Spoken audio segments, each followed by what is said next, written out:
એને આપણે બધા સાથ સહકાર આપીએ અને કરકસર કરીએ.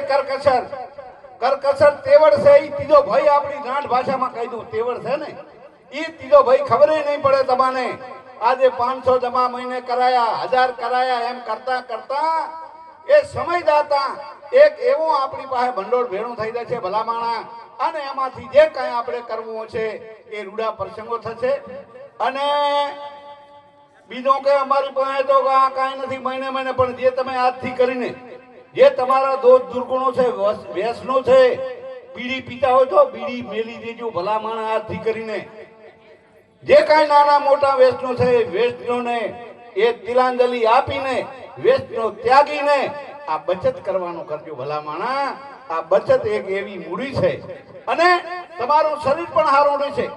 કીધું છે પહેલું સુખ તે દાંતે ન રહ્યા, પહેલું સુખ તે તંદુરસ્ત કાયા. શરીર સારું હશે તો આપણા બાળકો સારા થશે, નિર્વ્યસનો થશે. અને બાળકોને દીકરા દીકરીઓને મારી માતા બહેનોને વિનંતી કરો કે દીકરા દીકરીઓને એક સમાન ગણીને ભણાવજો. શિક્ષણનો યુગ ચાલે છે અને આ બચન કરજો. બહેનોને કહું કે શાકભાજી લેવા દો ને તો 50 નો લેવો હોય તો 40 નો લઈને 10 રૂપિયા એમાંથી અને આ મંડળીમાં બચત કરજો. આ તો બહેનોનું કામ છે. અને પછી તમે યાદ કરશો કે લવિંગની વાત